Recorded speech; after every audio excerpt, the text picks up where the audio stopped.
this is a podcast. Cool, a video podcast. Here's the intro music. Anything goes. Follow up. Okay, Mark. Okay. Yes, Mark, yes. we did this series, Anything Goes. We did? We did. Okay. Okay, we got through it. We got We asked the public. Kind of. Yes. The public. Yes. Give us all of your questions you want to know. Yeah. They sent them in. We got hundreds and hundreds and hundreds of questions. Yes.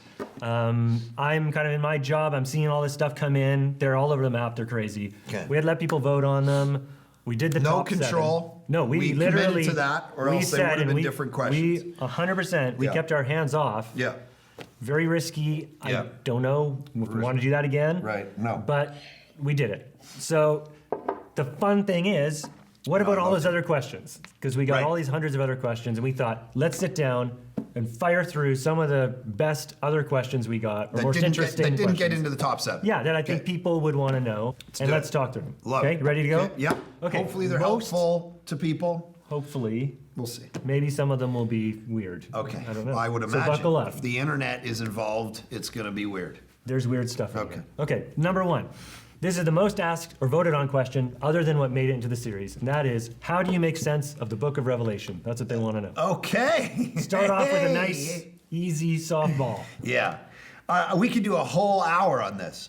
Easily. Right? I mean, we both love reading about theology. Yes.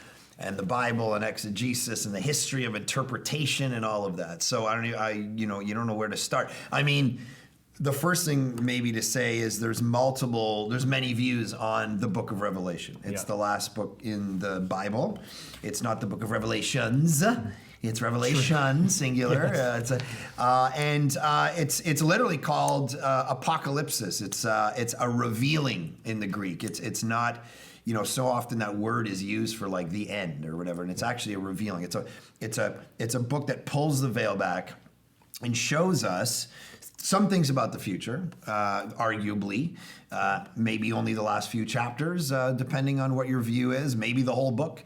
But it's written in this apocalyptic genre, meaning it's not to be interpreted literally, meaning, the numbers and the images, you're a beast is always an empire and all these things.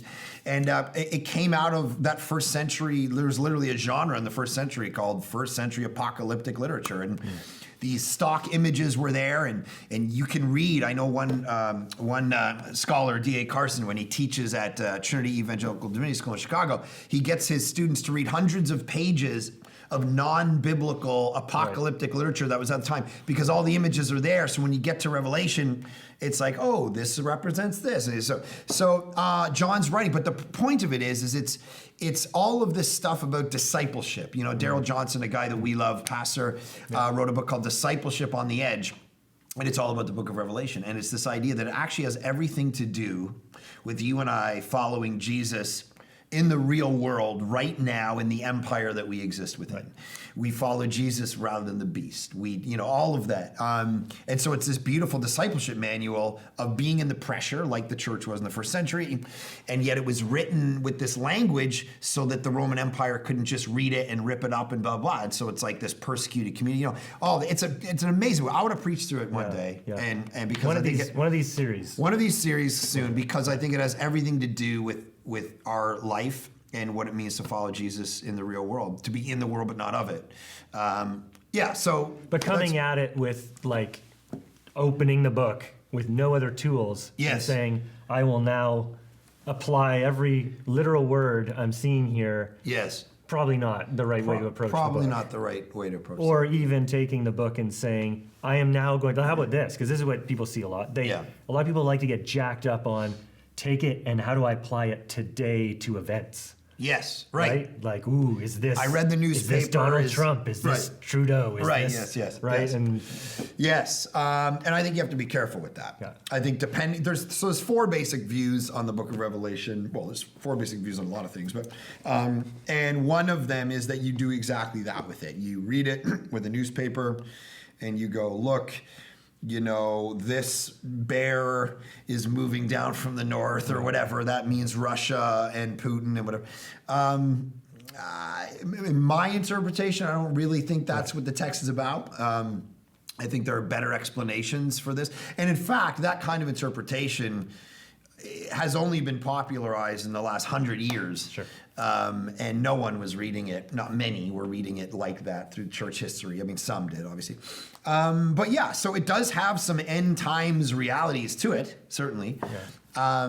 But I don't think that's primarily To say how some to interpret. secret code to Right. figure out when we're all gonna die or something. Yeah. Well, see, that's a book. See, you could sell a book like that. People would buy that. That's Gnostic marketing right there. Only we have figured out how to crack the code of Revelation to figure out when you're all going to die.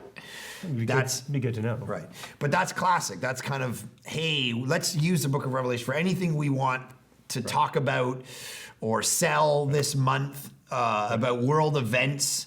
And I think that's a dangerous way of approaching it. Because I don't think that's what it's about. I mean, I had this great teacher at Bible college, hermeneutics prof, that's like the art and science of interpreting the Bible. And he says the book of Revelation can't mean what it wouldn't have meant to them. Right. Can't mean today Right. what it could never have meant. So it's not helicopters and the chrysalis shooting worms. They didn't have helicopters. Yeah, there was no helicopters. Right. So it probably doesn't mean all that. Yeah.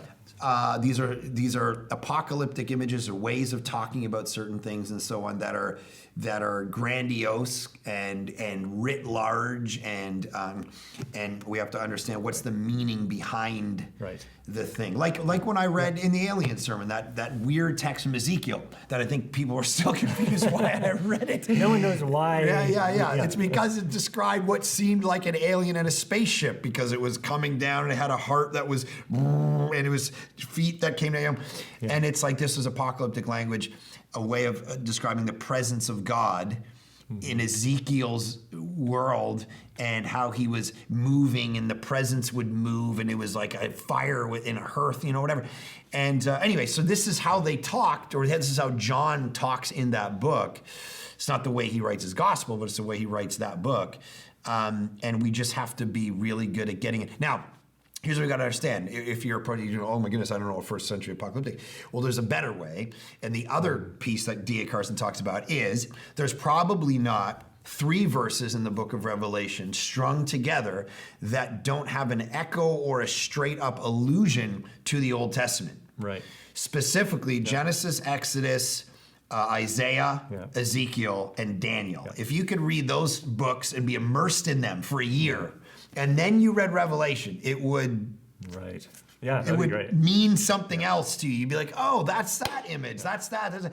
It's all these Bible books, Old Testament Bible books coming together. That's his whole world. That's his whole language as he's writing to these people. I mean, Daniel's a great book for that too. I mean, it's similar with apocalyptic. Yeah.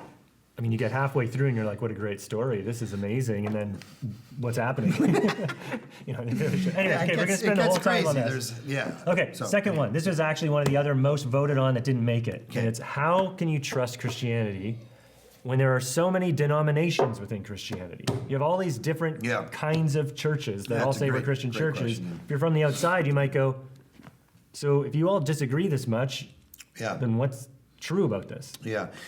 Yeah, it's interesting. I put myself on the outside of, I don't know, atheism or Buddhism or Islam or something, and I go, yeah, I can see that. I can see how people have interpreted different nuances of Islam, and so you have this denomination, that one, or that temple focuses on this in Buddhism, but that temple down 5 Road focuses on whatever. It's like that's pretty natural when your whole thing is trying to interpret the Bible and best apply it in the modern world, whether that's particular leadership structures or whatever. So a piece of it to me is like, I don't see it as a reason not to trust it. Right. It's not monolithic. Not everybody necessarily believes exactly the same thing within Christianity. That would probably be more cultish if they did. Mm-hmm. I think the flexibility is actually the conversation, as we've seen during this series. Not everybody, I don't know if you know this, not everybody has agreed with everything I've said during this series from the stage. Right. So it's true. Yeah, and the flexibility of that's beautiful because as we said in one of the sermons, in the essentials, there's unity, right? Jesus is God, he rose from the dead, the Bible's real. In the non-essentials, there's to be charity and then in all things, excuse me, in the non-essentials, there's charity, right? And then what was in all things charity? In non-essentials, liberty. Sorry, in non-essentials, liberty, meaning there's liberty to believe different things. Yeah. And then all things charity, meaning we love each other and we have the conversation, we have the dialogue in a loving, merciful way with grace. Anyway, point being, yes, there's Pentecostalism and Baptists and Presbyterians and Anglicans and all these different expressions. I wouldn't necessarily deduce, ergo, it's not true. I would just say, okay, they differ on the non-essentials, on the things that they're allowed to have liberty in. Right. And that makes sense because they're doing their best to interpret an authoritative book. So, what do you think? The other option is you have someone deciding what it means and what it doesn't, and then we all just go with that. Right. Which is actually the first 1,500 years of the church. Yes, that's right. Yeah. That's Catholicism, basically. Right. And then you have, are we going to open this up to try and... Right, and you're right. And our tradition is not Catholicism, it's the other side of the Reformation. Right. So we have this open-handed now you've given the power away from this people at the top, and you've said, no, every cobbler can read their Bible. Right. And all the cobblers go, sweet, and then you get this cobbler to do that, and this person... The cobblers are all over the place. The cobblers are going all over the place, right? And that was Martin Luther. He's like, well, let's not put all the power in the hands of the priesthood and whatever. It's the priesthood of all believers. Well, the minute you do that, go around, sit in a community, or go around and have a coffee with 9 Christians and ask them their opinion on something, and all of a sudden you've got splinters and whatever. But the point is, that's okay. Yeah, it's which side of that coin are you comfortable living on? Because either way, you're making some compromise. The average Joe does not understand the Bible as well as an extremely learned clergy person who's studied this their entire life. Yes, but to put all the power there in interpretation and not allow for human beings to actually wrestle through the Bible themselves, that poses problems. And so that's where we sit as our own denomination. And So I don't necessarily see it as a bad thing.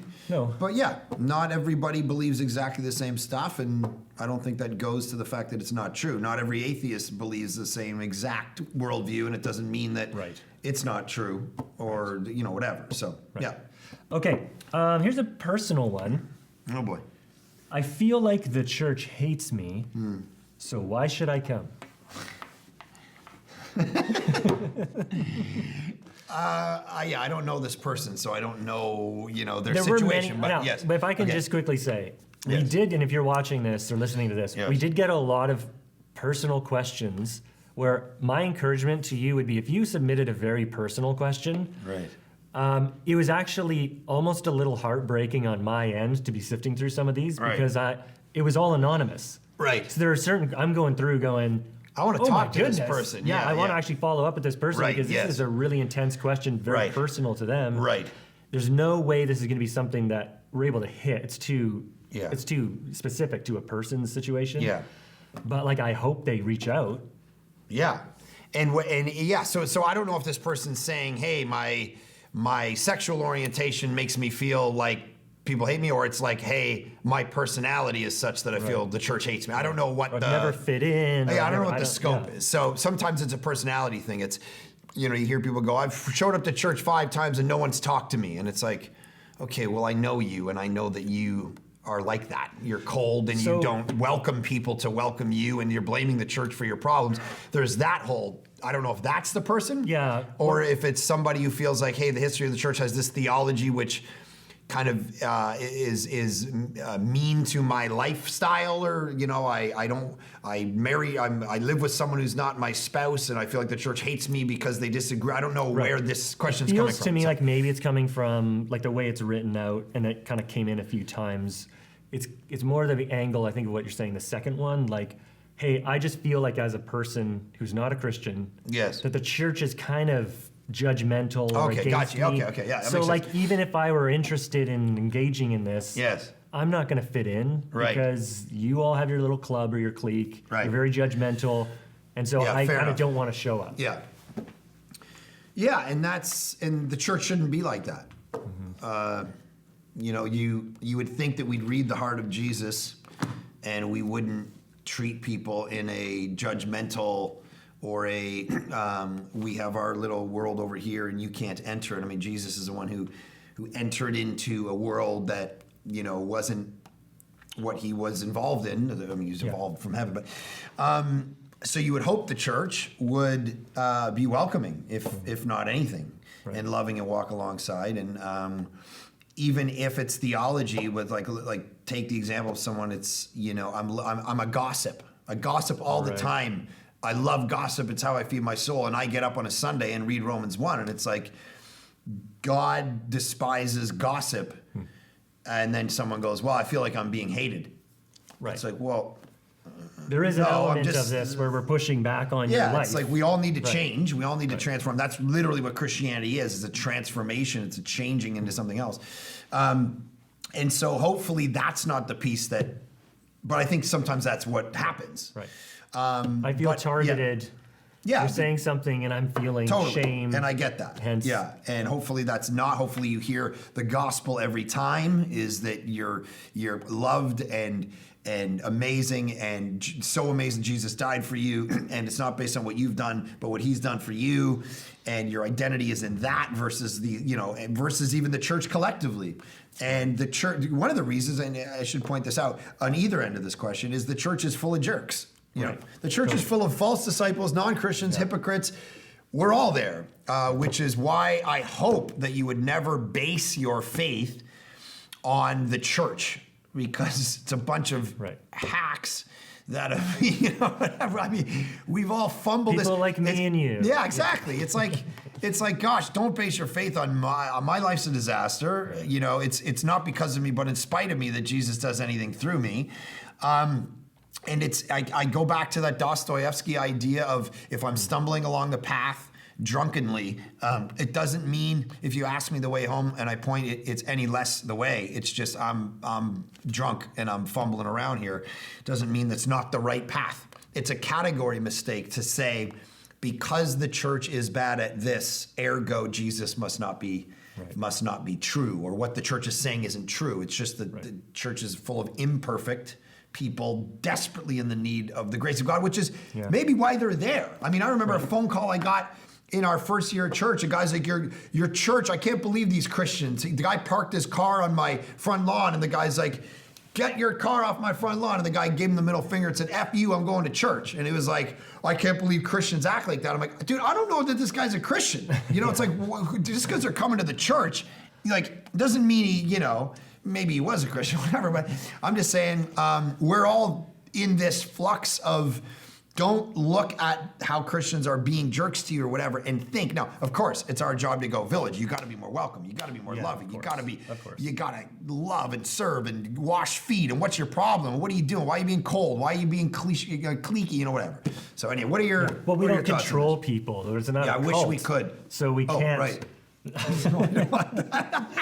So we can't dictate to be here or you're out. Right. And you have to do exactly this. Like, that's not this, right? It's more organic. And so it's people who are messed up voluntarily being told to do things they don't want to do. Yeah. And that's, the sin in their life and changing that. Yeah. So it's going to be pretty messy. Yeah. And that's, but I get the idea of the posture of church historically. I mean, for sure. But I think there's something to that of, some churches aren't good at that. They are pretty standoffish and closed and judgmental. I think we want to be the kind of church where a person, in their actual experience, is something different. Than Yes. Right? So if this is a call to Village Church, as we say, when you come on Sunday, it's not just for you and your family to hang out. It's like you're showing up to do ministry. You're showing up to welcome people, be loving, be outward focused. This is a day you can meet new people, invite people over for lunch, go out with people, buy them lunch, whatever. This isn't come late, leave early, run to your car, autonomous, church. It's like Christian life. This is like, come on, let's go. Yeah, so if you're part of Village Church and you're listening to this, watching this, it's like, don't be a jerk. Do better. Yeah.